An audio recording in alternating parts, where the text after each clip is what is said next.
આ લાજ તમારી જાહે હો, કારણ હરિને ભજતા આજ દિન સુધી કોઈની લાજ જતા અમે નજરે દીઠી નથી ક્યારે.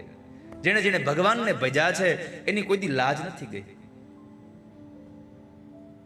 કાંઈક કરો, ભગવાન કે તો થાવ તૈયાર, હાલો.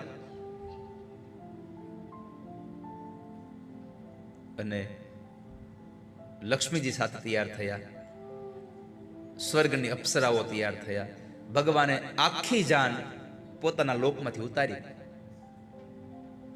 વેવાએ લખ્યું તું, ઘોડા ગાડી લાવજો, બળદ ગાડી લાવજો, હાથી લાવજો.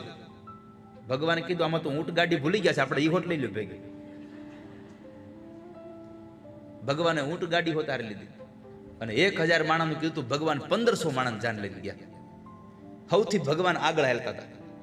પીળા પીતાંબર પહેર્યા હતા, ઝરકસી જામા, માથામાં સુંદર મજાનો મુગટ, ગળામાં હોનાના ઘરેણા પહેર્યા હતા, મોજડી પહેરીને ભગવાન તો એને આમ હાલ આવ્યો.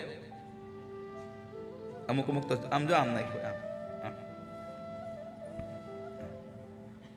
આમ હાલતા.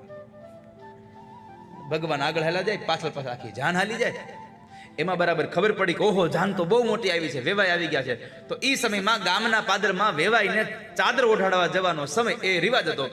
એટલે શામળિયાના સસરા દોડતા દોડતા સાલ લઈને ગયા, ભગવાનને જોયા. કારણ કે ક્યારેય મળ્યા નહોતા, એટલે એમ કે આ વેવાય છે.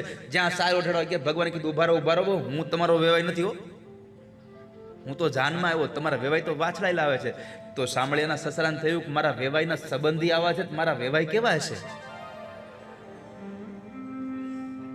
મારા વેવાયના સંબંધી આવા હારા હારા કપડા પહેરીને આવ્યા, મારા વેવાય કેવા હશે? જ્યાં જોવા જાય ત્યાં ધોતીમાં કરતા લઈને.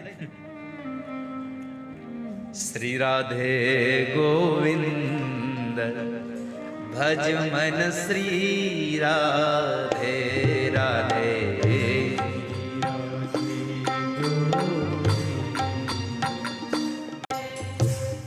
આટલી સુંદર જાન ભગવાનના એકમાત્ર અનુગ્રહથી ગઈ, કારણ એને ભગવાનમાં ભરોસો હતો કે મને તારા સિવાય કોઈ નથી મારું.